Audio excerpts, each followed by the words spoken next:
स्वागत है आप सभी का एक नई वीडियो लेक्चर में। इस वीडियो में हम बात करेंगे Uttarakhand circle GDS to MTS का हमारा जो एग्जाम हुआ है 2021 का। तो जितने भी डिपार्टमेंट के क्वेश्चंस हैं हम सभी को सॉल्व करेंगे। तो चलिए वीडियो शुरू करते हैं। इसके साथ आपको मैं ये बता देता हूँ कि आपको जो निर्देश दिए जाते हैं उनमें साफ लिखा होता है कि अगर आपका हिंदी में कोई गलती है तो उसके लिए आपको जो इंग्लिश में है उसी को प्रेफर किया जाएगा। ठीक है, आपका मतलब कि इंग्लिश का क्वेश्चन जो है वो ही प्रेफर किया जाएगा, ना कि हिंदी का। ठीक है, हिंदी में अगर कोई गलती होती है उसके लिए कोई भी जिम्मेदारी नहीं होगी, बट इंग्लिश में ही उसको प्रेफर किया जाएगा, यानी कि इंग्लिश में ही वो मान्य रहेगा। तो आप इस चीज़ को ध्यान रखें। तो चलिए यहाँ पे फर्स्ट क्वेश्चन क्या बोला गया हमारे पास, how many members are there in postal service board. Postal service board में कितने सदस्य हैं? बिल्कुल आसान ये क्वेश्चन पेपर है उत्तराखंड सर्कल का भी। तो देखिए पोस्टल सर्विस बोर्ड में टोटल 6 मेंबर्स होते हैं। ए ऑप्शन यहाँ पे सही हो जाएगी। नेक्स्ट क्वेश्चन क्या बोला गया, the post office which remains open on Sunday and postal holidays and beyond normal working hours are known as but. ऐसे डाकघर जो रविवार, डाक छुट्टी और काम के लिए नियत सामान्य घंटों के बाद भी खुले रहते हैं उनको क्या कहा जाता है? तो यहाँ पे इस क्वेश्चन का जो सही आंसर आएगा ये आएगा हमारे पास डी, उनको नाइट पोस्ट ऑफिस कहा जाता है। नेक्स्ट क्वेश्चन क्या बोला गया, but are the maximum working hours for branch post office. तो शाखा डाकघर जो होते हैं उनके लिए अधिकतम जो काम के घंटे हैं वो कितने होते हैं? तो 5 आवर्स होते हैं। सी ऑप्शन यहाँ पे सही हो जाएगी।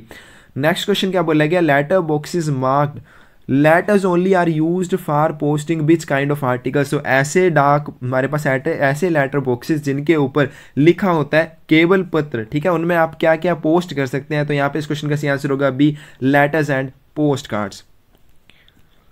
नेक्स्ट क्वेश्चन क्या बोला गया, but can be the maximum weight of a private inland letter card. तो एक जो प्राइवेट इनलैंड लेटर कार्ड होता है हमारे पास उसका मैक्सिमम वेट कितना हो सकता है? 3 ग्राम हो सकता है। ए ऑप्शन यहाँ पे सही हो जाएगी। नेक्स्ट क्वेश्चन बोला गया, but kind of articles can be got through post boxes and post bags. Post box और पोस्ट बैग के द्वारा कौन सी वस्तुएं प्राप्त की जा सकती हैं? तो यहाँ पे इस क्वेश्चन का सही आंसर होगा D, only fully prepaid unregistered articles होते हैं लेटर मेल के। ठीक है, ये भी ध्यान रखना है, पार्सल मेल के नहीं, ओनली लेटर मेल के, उन्हीं को पोस्ट बॉक्स के थ्रू आप प्राप्त कर सकते हैं। नेक्स्ट क्वेश्चन क्या बोला गया हमारे पास, but is the postage chargeable when the postage is insufficiently paid on official postal article. तो हमारे पास अगर किसी सरकारी डाक वस्तु पर कम डाक शुल्क दिया गया है तो उस पर कितना डाक शुल्क प्रभार्य होता है, यानी कि डिलीवरी के समय उसके ऊपर जो चार्जेस लिए जाएंगे वो कितने लिए जाएंगे? तो यहाँ पे इस क्वेश्चन का सही आंसर होगा ए, इक्वल टू डेफिशिएंसी। जो भी उसके ऊपर कमी होगी, जितने चार्जेस कम होंगे सिर्फ वही लिए जाएंगे। नेक्स्ट क्वेश्चन क्या बोला गया, which one of the following is a prohibited article for the purpose of transmission by inland post. निम्नलिखित में से कौन सी वस्तु अंतर्देशीय डाक द्वारा भेजना निषिद्ध है? तो यहाँ पे इस क्वेश्चन का सही आंसर होगा डी, इनडिसेंट फोटोग्राफ्स। अभद्र तस्वीरें आप नहीं भेज सकते हैं। But is the maximum amount that can be remitted through the instant money order. तो यहाँ पे बोलेंगे इंस्टेंट मनी ऑर्डर जो IMO होता है आपका, उसके थ्रू आप मैक्सिमम कितने रुपए ट्रांसमिट कर सकते हैं, कितनी राशि भेज सकते हैं? क्वेश्चन का सही आंसर होगा D, 50,000 rupees.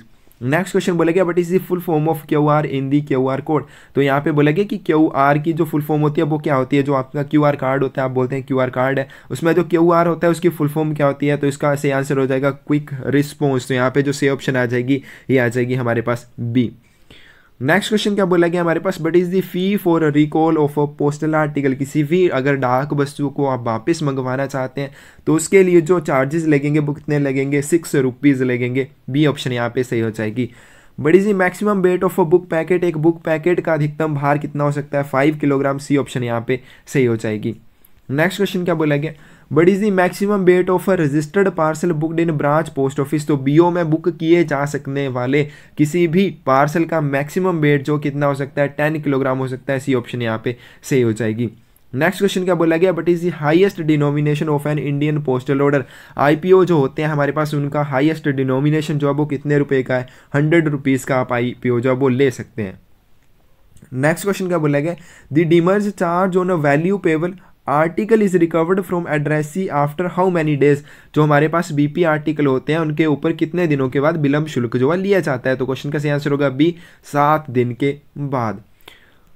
But is the fee payable for acknowledgement card in respect of insured article. तो इंश्योर्ड आर्टिकल के लिए जो एक्नोलेजमेंट होती है फ्री ऑफ कॉस्ट होती है, कोई चार्ज नहीं लगता है। डी ऑप्शन यहाँ पे सही हो जाएगी। But is the fee for acknowledgement of registered article. पंजीकृत वस्तु पर पावती पत्र लगाने के लिए जो शुल्क है वो कितना लिया जाएगा? तो हमारे पास एक्नोलेजमेंट के जो चार्जेस होते हैं 3 रुपये। तो यहाँ पे जो सही ऑप्शन आ जाएगी ये आ जाएगी हमारे पास बी। नेक्स्ट क्वेश्चन बोला गया ब्लाइंड लिटरेचर पैकेट जो होता है उसका मैक्सिमम वेट यहाँ पे पूछा गया, तो यहाँ पे सी बी ऑप्शन जो आपकी सही हो जाएगी, 7 किलोग्राम होता है, तो यहाँ पे बी ऑप्शन जो है करेक्ट हो जाएगी। नेक्स्ट क्वेश्चन क्या बोला गया, where should the postal stamps be affixed on the address side of an article, तो किसी भी वस्तु पर पते वाली और डाक टिकट किस स्थान पर चिपकाने चाहिए। तो देखिए हमारे पास जिस साइड एड्रेस लिखा होता है राइट हैंड टॉप कॉर्नर उसी साइड पे चिपकाया जाता है, तो ए ऑप्शन जो है यहाँ पे सही हो जाएगी। नेक्स्ट क्वेश्चन क्या बोला गया है, हमारे पास बोला गया but is the quarterly rent of post box और पोस्ट बैग, तो देखिए यहाँ पे एक पोस्ट बॉक्स या फिर पोस्ट बैग का त्रैमासिक किराया कितना होता है, यहाँ पे ए ऑप्शन जो है से हो जाएगी 50 रुपीज़। देखिए मैंने जब वीडियोस करवाई थी तो उसमें आपको बिल्कुल अच्छे से समझाया था, अगर आपको और बोला है बीच में अगर और दिया है तो आपका मतलब अलग अलग किराया पूछा गया, ठीक है। दोनों के लिए अगर अलग आप चाहे पोस्ट बैग लें चाहे पोस्ट बॉक्स लें तो उसके लिए जो आपका किराया लगेगा वो लगेगा 50 रुपये। अगर संयुक्त की बात की होती यहाँ पे एंड लिखा होता और की जगह तो आपका जो किराया लगना था वो लगना था 80, तो यहाँ पे इस क्वेश्चन के हिसाब से जो सही आंसर आएगा ये आएगा हमारे पास ए 50 रुपीज़। नेक्स्ट क्वेश्चन क्या बोला गया, what is the maximum limit of sum assured in postal life insurance, PLI में आप मैक्सिमम कितनी इंश्योरेंस ले सकते हैं, 50 लाख रुपए की ले सकते हैं, डी ऑप्शन यहाँ पे सही हो जाएगी। How many transactions through international money transfer service can be received by a single beneficiary in a calendar year, एक कैलेंडर वर्ष में एक लाभार्थी अंतर्राष्ट्रीय धन अंतरण जो आपकी सेवा है उसके माध्यम से कितने लेन देन वो प्राप्त कर सकता है। क्वेश्चन का सही आंसर होगा डी 30 ट्रांजैक्शंस वो प्राप्त कर सकता है। When the licence of business reply service renewed every year, तो बिजनेस रिप्लाई सर्विस का जो लाइसेंस होता है हर वर्ष इसको कब नवीकरण किया जाना चाहिए इसका, तो यहाँ पे इस क्वेश्चन का सही आंसर हो जाएगा in the month of March, B option यहाँ पे सही हो जाएगी। नेक्स्ट क्वेश्चन बोला गया the post office situated on a line of through mail communication and receives and sorts bag intended for offices in advance without opening them is known as which of the following, वह डाकघर जो किसी सीधी संचार line पर स्थित होता है और जहां पर आगे के डाकघरों के लिए आए थैले प्राप्त किए जाते हैं और उनको क्या किया जाता है बिना खोले उनकी छंटाई की जाती है, उसको क्या कहा जाता है, उनको कहा जाता है ट्रांजिट ऑफिस। तो यहाँ पे जो सी ऑप्शन आ जाएगी हमारे पास डी।